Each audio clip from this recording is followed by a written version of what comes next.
2021 was a hell of a year for anime. We had some of the most hyped sequels ever. We had anime that no one thought that would ever happen. And of course we had X-Arm.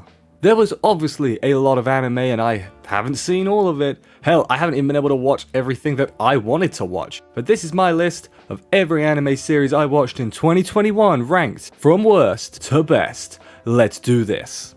Number 40, redo of Healer. No, it's bad. It's not just because of the dodgy stuff, it just sucks. In fact, the only reason to watch it is because of the controversy.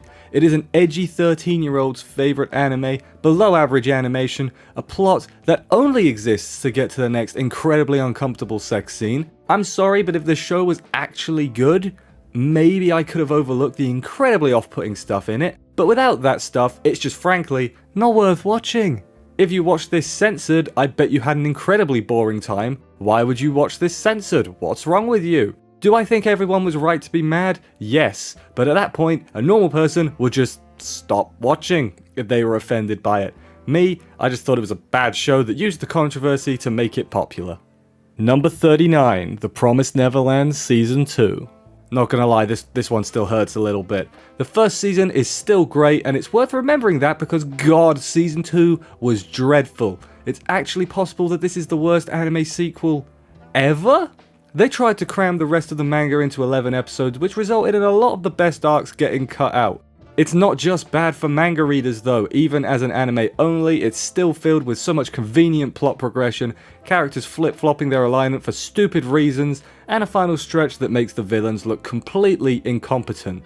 This one just gets worse and worse until the frankly insulting slideshow ending. A true disappointment and a damn shame. It's bad to the point that I actually went out and bought the whole manga, so I guess it actually did its job, but that doesn't mean I'm happy about it. Number 38, The Detective is Already Dead. The first episode is good, everything else is pretty not good. This show has way too much going on. Two different time periods told out of order with evil organizations, giant monsters. Hell, I was waiting for aliens to show up and then for it to be revealed it was all a dream and the dude's actually a monkey. Yeah, this show was all over the place. The weird way the show was structured makes it hard to care about either the past or the present characters as you don't spend enough time with either of them. Tremendously disappointing, this was one of the most anticipated new shows of summer and it did not live up to that. Number 37, Osamake, rom-com where the childhood friend won't lose. It's time for generic school harem, childhood friend edition. You see, the gimmick to this one is that all the girls are actually the main character's childhood friends, hence the title. Main character was also a child actor, but it doesn't change things very much. There's very little innovation here, it's pretty by-the-book stuff, most of the characters are unlikable, not worth watching unless generic school harems are your guilty pleasure. Like me. Number 36, Muv-Luv Alternative. This was doomed from the start really. Muv-Luv Alternative is actually the third part of a visual novel trilogy, and of course the first two parts don't have anime, that would make sense. What this means is that a lot of this show doesn't hit as hard as it should, and that's if it makes any sense at all. Of course it's also got the normal issues of cramming way too much content into too few episodes, but quite frankly, that's to be expected. The only real positive is that the CG looks decent. Yes, a show where the CG is the best part of it. A massive disappointment. If you're interested, read the visual novel, the anime is just too confusing. Number 35, The Honor at Magic High School. This anime is pointless. It's a spin-off of The Irregular at Magic High School focused on Miyuki. The reason this anime doesn't work is that Miyuki is right next to Tatsuya for 90% of the original series, unlike a Railgun or a Sword Oratoria which contain a lot of original content. A lot of Honor at Magic High School is the same as Irregular, but just worse. In my opinion, the new scenes that were added are not enough to make it that interesting, even if the second arc is noticeably better than the first. Number 34, Scarlet Nexus. Video game anime are almost never good. This one's weird as the anime started around the same time the game came out, normally there's way more time in between.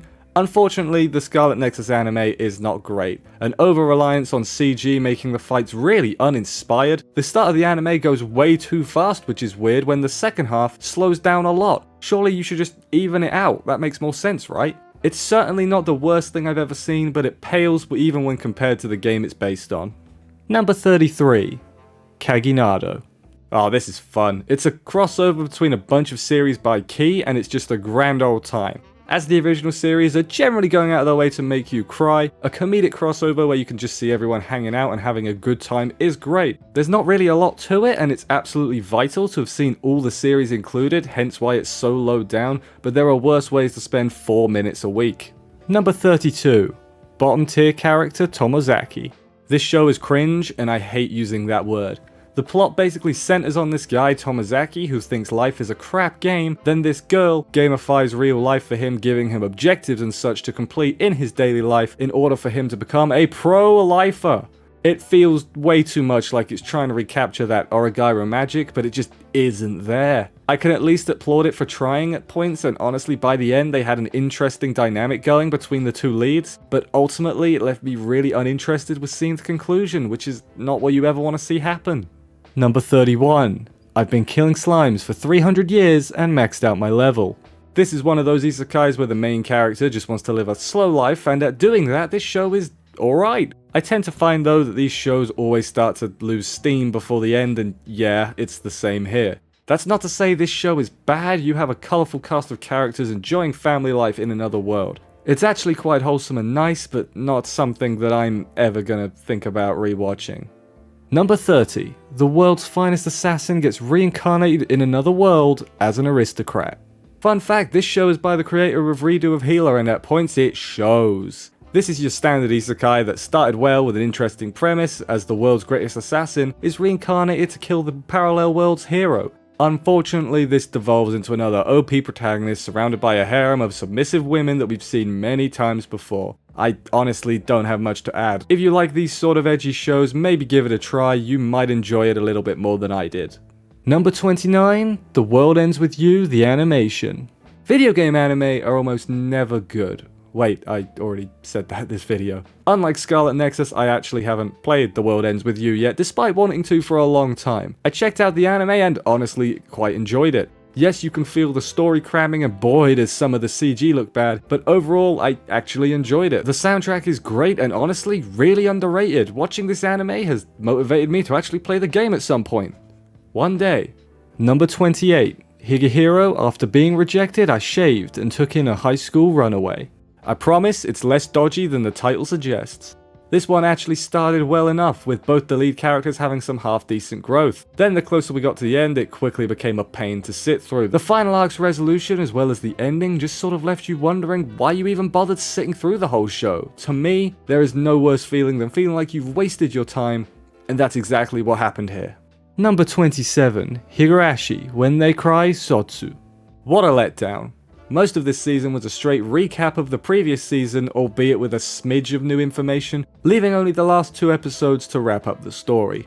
The ending was possibly the safest possible way they could have chosen to end it, which was disappointing if a bit understandable. Stupid motivations for characters. I hate studying too, but you don't see me restarting a goddamn death loop. Super Saiyan battles in a supposed horror series, it's honestly ridiculous. Nothing more than a waste of time that's left longtime fans upset, and honestly, I kind of get it. I don't think it was all bad, but it could have been a lot better if they just explained some things better and taken a few more risks. Maybe confirm that Umineko connection, which is what these new anime seem to exist solely to do, but they didn't want to fully confirm it because they like being vague, I guess? It's honestly quite infuriating. Number 26. Girlfriend. This show is just stupid. Stupid fun, that is. I enjoyed this. Yes, it's incredibly unrealistic and unfathomable how these characters can be this stupid, but that's honestly where the enjoyment lies. It's completely absurd and everyone's in on the joke, and that's why it works. It never tries to be anything else. The whole premise of this show is that this dude is such a Chad, right, that he gets 2 girls to be okay with him dating them both, and it just gets ridiculous from there. Also, nice to see anime couples that actually want to do the naughty. Feels like we don't get enough of that. Don't take this show seriously, and you'll have a great time. Number 25, The Slime Diaries. This will be a short one. It's the characters from Isekai Slime going about daily lives which are apparently full of festivals and parties. A half-decent time waster, but completely skippable if you need actual stakes in your anime. This was just a fun time seeing the characters screwing around on various holidays, but not something that has particularly stuck with me. Number 24, How Not to Summon a Demon Lord Omega. I was way too excited for this show. The first season is one of my guilty pleasures, and the second, while noticeably lower budget in a lot of areas, was still an enjoyable ride. I don't have too much to add. Similar fan service to the first season, so if you didn't like it then, you probably won't like it now. Me though, I don't mind it so much and thought it was a fun time despite the obvious downgrades. Opening, also an absolute banger. Number 23, combatants will be dispatched. Ah yes, Diet Konosuba. Honestly, I could have ended this segment just there and I would have gotten my point across. I don't know what it is, but despite having very similar setups and heck, similar characters to Konosuba, it just does not have the same charm. 6 feels way more of an asshole compared to Kazuma despite them being very similar overall. I don't think this show is bad, it's just really hard not to compare it to its more successful older brother and feel a little bit let down. Also, you know, Dick Festival was not the best first impression. Number 22, Tokyo Revengers. I'm gonna say it, I really don't get the hype behind Tokyo Revengers. I don't think it's bad, but I don't get its popularity at all. I think the thing that turned me off the most is that I just didn't buy any of these kids getting into battles to the death. It's like, you're 15, I don't believe you'd be able to kill each other without some sort of internal conflict. Maybe that's just me. The time travel element was handled fine, no complaints here. Also, am I the only one that thought the character designs were really unappealing? Add the animation to that as well. Overall, I was expecting more, but I wasn't completely dissatisfied with what I did see. Screw that cliffhanger ending though. Number 21, HORIMIYA. This was one of them shows that started out really well, but massively dropped off towards the end. This was one of the more realistic romance anime I've seen, and honestly I think that's part of the problem. Realism can often be boring, and daily life isn't typically super interesting. I just felt like this ran out of steam towards the end of this. It also didn't help that apparently the manga was super condensed to fit into 13 episodes. Not the worst thing I've ever seen, but a bit disappointing at the end. Number 20, Log Horizon Destruction of the Round Table. Fun fact, I had to redo this part because I just forgot that this aired this year, which says a lot really. For me, Log Horizon is really enjoyable though, and I am really glad it came back. A lot of people didn't like the politics, but personally, I think that's one of the more interesting parts of the series. While it didn't make too much of an impact in this absolutely stacked year, personally, I think that there is still a place for Log Horizon in the admittedly completely stacked isekai scene. Whether or not we'll ever get more is yet to be seen.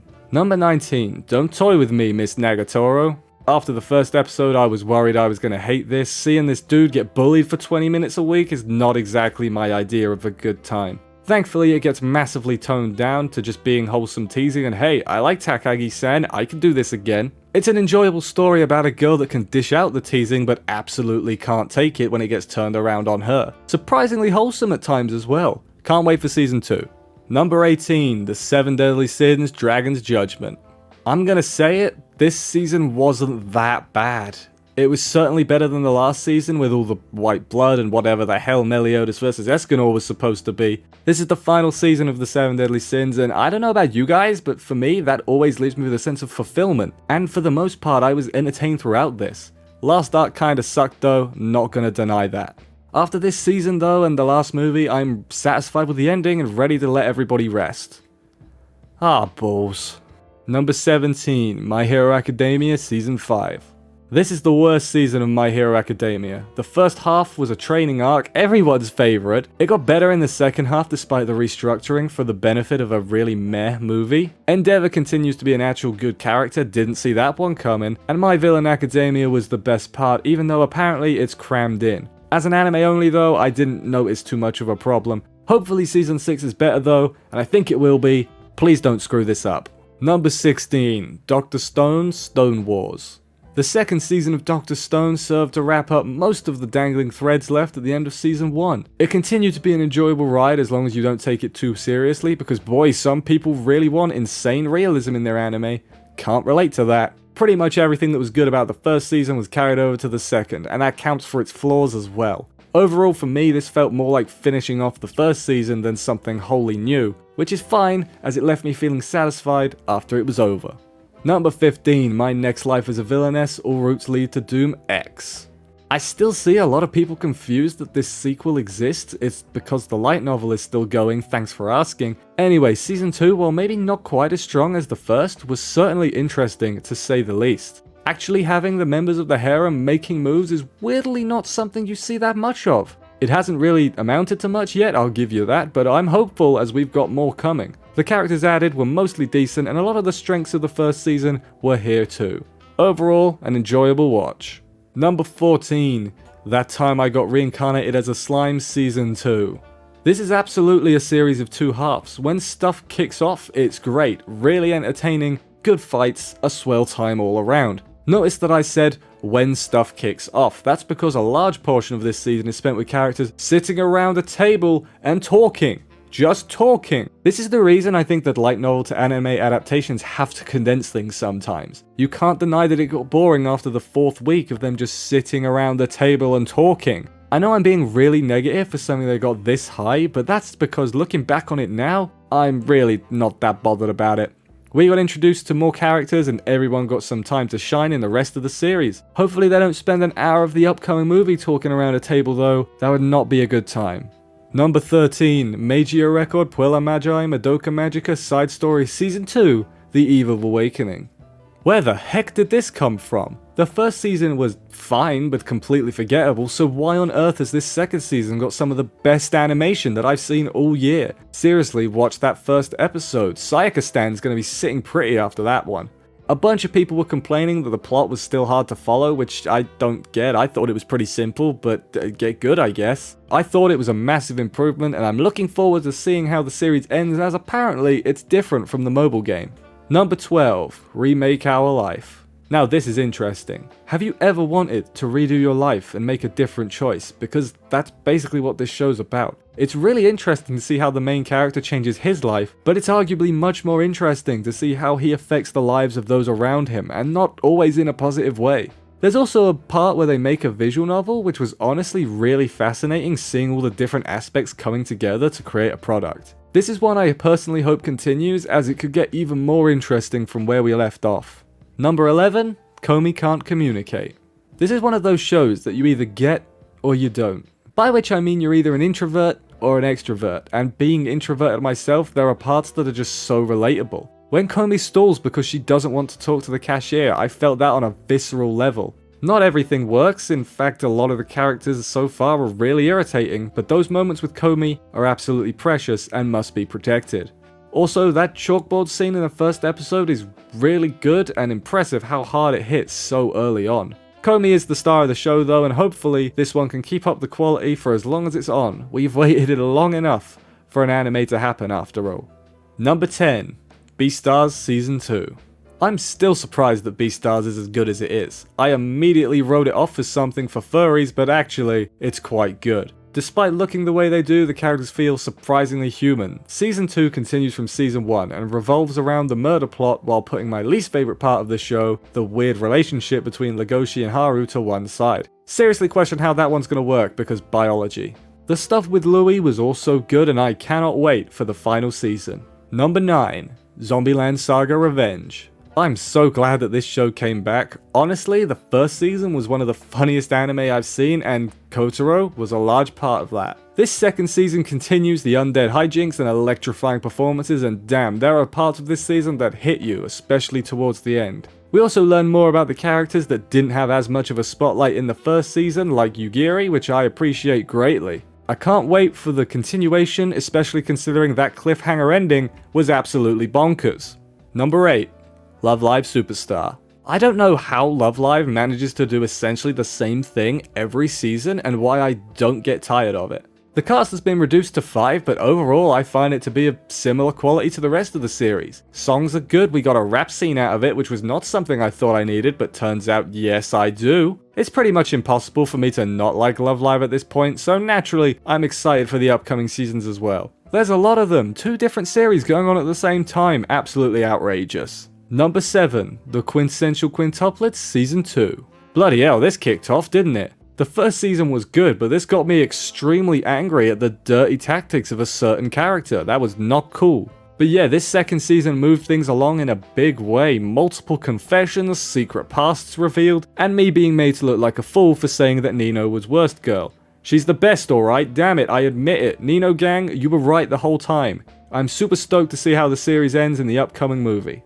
Number 6, Demon Slayer, Kimetsu no Yaiba, Mugen Train Arc, and Entertainment District Arc. Is it cheating to put this here? I feel like it is, but sod it, my ranking. The TV version of Mugen Train essentially acts as a director's cut with small additions, which is great. I'm not going to complain about watching something good again. What we're really here for though is the Entertainment District arc, and of course, it's still good. I feel like people get mad at Demon Slayer for having a simple plot, and I just don't get it. Yes, it's simple, but it's still enjoyable, and the animation's good. Anyway, this season we get Tengen, who is so far kind of an asshole. He's no Rengoku yet, that's for sure. Watch me regret saying that in a few weeks. Anyway, it's early days, but it's been entertaining so far, and I'm looking forward to the rest. Number 5. ReZero Season 2 Part 2. The finale of the second season attempted to wrap up many of the plot threads that had opened in the first half. While I don't think it was perfect, the resolutions that we did get were great. Pretty much every character comes out of this season more interesting than they went in, which to me means that the season did its job very well. Felt like it was a little bit overshadowed by something else that may have came out the same season, which is a bit of a shame, but nothing you can really do about that. I do hope we get a third season, as ReZero was my favourite isekai series before this year. What dethroned it though? That would be number 4, Mushoku Tensei Jobless Reincarnation. Gonna be honest, it was a real coin flip with these last 4, but like a 4-sided coin, I guess. Mushoku Tensei absolutely has a case for being the best isekai. Its slow world building and characters that actually take their time to grow, oh, I love it so. The only thing to really complain about is that yes, sometimes it's a bit too horny for its own good, but I've been around the block enough to where yeah, I'm not fazed by that anymore. It's also gorgeous looking, should probably mention that. I think the thing that hits the most with Mushoku Tensei is just how real it feels. Realism isn't always good, as I've made abundantly clear, but here it definitely is. Let's hope this one is around for a long time, as I think we might be in for one hell of a ride. Number 3, 86. Might have to read ahead if they don't announce another season because this show rules. The CG is good and the whole world is really interesting. The disparity in the lives of the characters can often feel really uncomfortable in the best possible way. The whole situation that they're in is awful, and it's really interesting to see how these characters deal with their various circumstances and the impact that they have on each other further down the line. The characters aren't immediately interesting, but as time goes on you really want them to survive so that they can become interesting. Another show that felt quite overlooked. Give this one a watch, you will not regret it. Number 2, Attack on Titan Final Season. You knew it was going to be high, I bet some of you thought it was going to be number 1. There's honestly not a lot I can add to the conversation here. The most hyped anime ever, probably, and it's good. It's really good. If all you've got to complain about is some decent CG, then why even bother complaining? This is the most interesting that Eren has ever been. Hell, this is the most interesting that Attack on Titan as a franchise has ever been. There's so much plotting, you'd have no idea who to root for. It's definitely the most hyped show of the year, but for me, there is just one that I liked just a little bit more.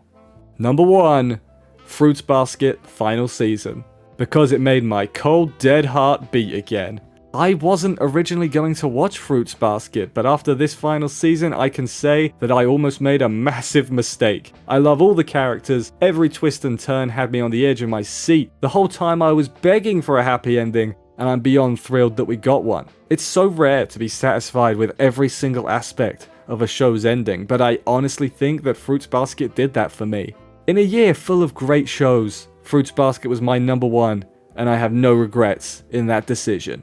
And that's my list. Let me know yours in the comments, as well as some of the shows that I may have missed this year. Subscribe for more videos. On New Year's Day there will be a video about my top anime movies of the year, so I'll see you then. So take care, and bye guys.